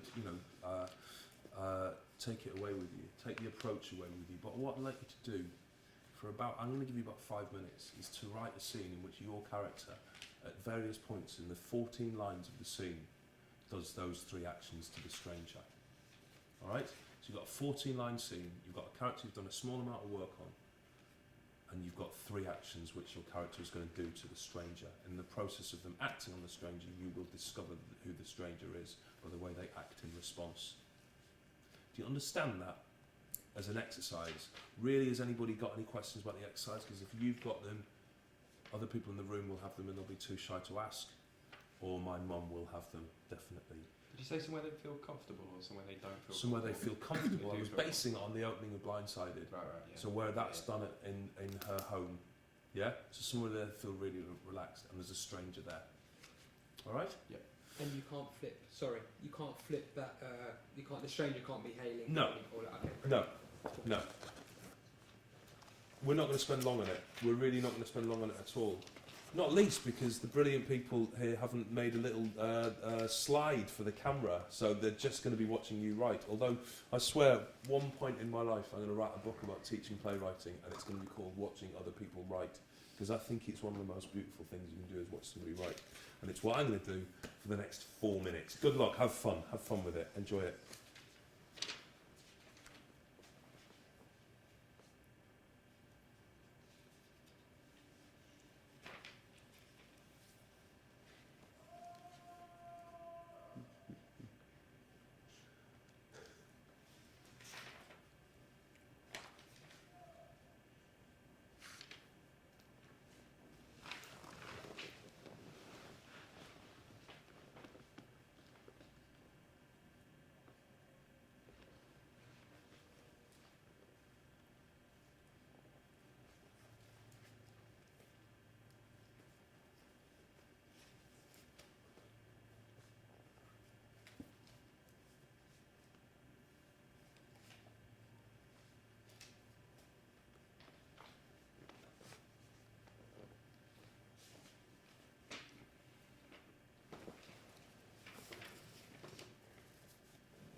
Okay, so it's no time. But listen, don't. The point isn't to finish it. I'm sorry, we're so short on time. But the sound of disappointment was like you were enjoying it. Yeah. Yeah. Why? Yeah. What was enjoyable? What was enjoyable about it? I enjoyed finding out the stranger. Right. Great. Because we didn't develop that character. It's like, this is what he is, and this is how he fits in. Yeah. And were you going to inhale and say the same thing, or? Yeah, I think I just like sort of had just the quick fire structure and the sort of like the not giving yourself too much, not having the luxury of overthinking it. Oh, I'm sorry that I buggered the timings up. But how was the process of writing to a transitive verb? What was that like? That's a lovely restriction, I thought. Yeah. You know, yeah, and then it started to give it a rhythm, and it became natural that it would go on to the next bit. Great. In the first bit. Great. Oh, that's and you. Yes, first time I've not waffled. It's great. Yeah, straight to the point. I'm really. I mean, some writers will use this as a redrafting tool, and some writers will use it as a generating tool. They use it to generate material. What happens with directors or with actors, I mean, the reason you're really good on it probably is because you're an experienced actor, and I imagine you're familiar with this kind of work in rehearsal. Action and stuff. Yeah, action and stuff like that. What it is for me is just taking the techniques of actioning, and if you're interested in that, read Max Stafford Clark on actioning, because he kind of defined it for a generation of British theatre directors. But if you're interested in this, read him on that. His Letters to George is a beautiful book. But what I did was I took his actioning as an actor's technique and turned it into a writing technique, took responsibility for those actions myself. We're nearly finished, but I wanted to finish with the third part of my 3-part exercise, and to give you a few minutes just to let off steam, yes? I might not do 5 minutes because the timing's gone a bit awry, so I might just give you 3 minutes for this one.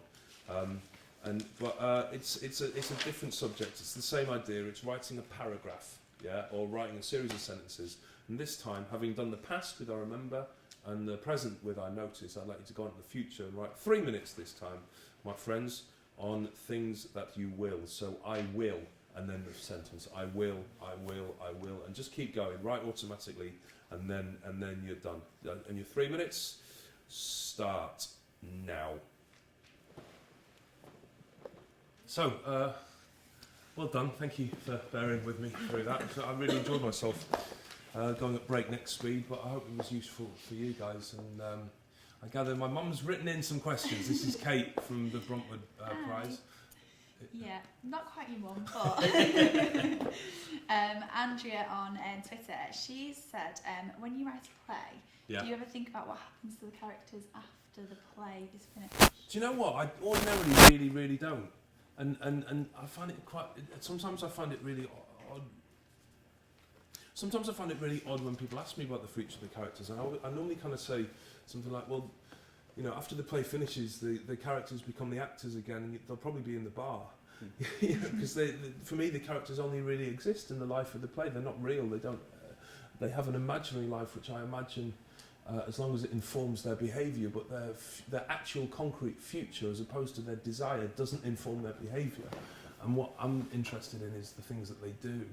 So I don't. But weirdly, the only times that I have are on the plays, on my versions of A Doll's House or Cherry Orchard, or my version of Curious Incident and The Dog of the Night Time. This kind of hard, fast rule that I never think about the future of the characters was tested by the plays which were based on other people's material. But when it's my own material, I don't, actually. I don't. They only exist on the stage. The characters exist on the stage. And Bookworm, who's also on Twitter as well, said, in the process of writing, how much do you think about it being on stage? How much do you just focus on the words? That was a beautiful segue from Andrea to Bookworm via my answer. For me, I visualise it completely on stage, and not just any stage. I'm fortunate to write for particular stages, and actually I imagine it on specific stages, but the fact that I'm commissioned is irrelevant. You can, the people writing for the Bruntwood competition can go and look at the pictures of the Royal Exchange stage and imagine something taking place on that stage. It's not difficult to get access to images of what the Royal Exchange looks like, or if you're lucky enough to be near Manchester, imagine it on that. I think it's really freeing to imagine it on a specific stage. And it also forces the discipline, and you'll know as an actor, or you'll know as an actor, what it's like to act plays which don't feel as though they've been written for actually a stage at all, because they're asking impossible things. So I always visualise the stage, Brilliant. And on the website, Naomi has said, which of your plays have the most drafts? That's great! What a great question. And which has had the fewest as well? Probably the early plays had most drafts, because the way they were written without me really knowing what I was doing. So probably Bluebird and Christmas. Although the screenplays I've written necessarily get a lot more drafts, because there's a lot more people tell you what should go in them. The stage plays, as I've gone on, have tended to get fewer drafts. Three Kingdoms had quite a lot of drafts, though, because it was written for very specific company of actors, and that company of actors kept changing. So I had to rewrite it to accommodate different actors. The play that's had fewest is a monologue called Seawall, which has only had one sentence changed in its entire duration. which was I added a sentence which explained why when diving a character might need to take a bag of bread with him into the sea to feed the fish. For the first performance of that play, the phrase "to feed the fish" wasn't there. So you're just left with an image which was, for the audience and even for Andrew Scott, who played the monologue, was really confusing. So it was like, why are you taking bags of bread with you to go diving with? So I added the phrase "to feed the fish." Yeah. But apart from that, I've not changed anything about that monologue. And also on Twitter, I hope I've got this one right, @4 in the trilogy. On pacing, should you look at the narrative on a micro or macro level, e.g. scene by scene, or the wider play? I think you need to look at all of them. At some point, you need to take responsibility for all of it. At some point, you need to marshal the whole narrative of the play. And then you need to structure how the scenes fit into that narrative, how you shape it in order to dramatise the effect that you're trying to affect your audience with. And then even line by line, what the characters are doing with each line. So you need to take both the bird's eye view and the worm's eye view. I think you need to go above it and into it as well. So it's not one or the other. It's all of them. Different writers will do different, will have different perspectives at different times. Some writers will write their plays not knowing at all about the narrative or about the structure or about the scene structure, and they just write line by line. And others will know everything before they write a word of dialogue. I think what I would advise writers to do is to identify what they're weak on and exercise that. You know, what I always say, I've never, in my life, I've never been to the gym. I've never been to a gym in my life. But let's imagine that I am a person who has remarkable biceps. You know, every muscle in the human body is oppositional, yeah? So if you're going to move your arm like that, you need to both contract your bicep and extend your tricep at the same time. If I went into the gym and I had really good biceps, I would want to do bicep exercises because I could lift more and I'd feel better about myself. Yeah, I'd enjoy it more. But if I had a trainer who was any good, they would probably tell me that what I should really do is exercise the triceps, because otherwise I'll end up with really weirdly shaped arms, and no matter how much I enjoyed it, it wouldn't be very good for me. The end effect would be flawed. I think creativity is born out of instinct and intellect working in opposition in the same way as a bicep and a tricep might. So what you need to do in the gym of your art is identify what you're weak on and work on that. So if you're somebody who loves writing without knowing where you're going, or loves writing without knowing the structure, then you need to work on structure. If you're somebody who loves structure, then maybe you need to write some things where you don't know what's going to happen next. So it's a bit of a tangent, but it felt related to the same thing. Eventually you need to do all of it. That's your job. Just going from narrative to characters. Yeah. Adrian's Gallery on the website said, for an audience to empathise, do characters need to have likeable desires? Not likeable desires, just real desires. I think. That's a really good question. I thought that was a simpler question to answer than in actual fact in real life it was. I think truthful desires rather than likeable desires. I'm trying to think of characters who have desires which are dishonourable, but hopefully which people empathise with. If you think about Macbeth, he's a murderer, a mass murderer, a liar, a psychopath. But why do we care about Macbeth? We care about him because... Why do we care about Macbeth, David? We care about Macbeth because we recognise ourselves in him, because... Not because we're murderous psychopaths, but because we want to live the lives that we want to live. Maybe because we want the comfort of a life that we can control. Maybe we want a marriage that is, I don't want to blame Lady Macbeth, because that would be terrible. Yeah, it's not making the desires likeable, it's making the desires truthful, I think, that matters. And making them deliberately likeable might be really, you might end up hating the character anyway because they seem really twee. I'll give you the last one. All right. Lots of questions. Great. Catherine H on Twitter has said that she finds titling a piece of work the most difficult bit. Titling? Yeah, do you have any tips on that for her? It's really interesting. I normally choose something that's just totally irrelevant that I like the sound of. But then I can justify metaphorically in some way. There was a period in my life when I just randomly named plays after birds, bluebird and herons. That was quite good, but they were in some way related to the metabolism of the play. And then there was quite a lot of plays which were named randomly after musical forms. Country music, Motortown, punk rock would be 3 examples of that. I think don't worry about getting the title right. I think sometimes titles resonate really strongly. I remember deciding I was going to write a play about a girl leaving Stockport and doing a few days research in my hometown, which is Stockport, this suburb of Manchester, and then heading back to London after doing my research, and a train pulled into the station, which was heading to Stockport station, and the LED sign of the train was broken. So this train pulled in front of me, and the LED sign, rather than reading Stockport, because it was broken at the beginning, it just read Port.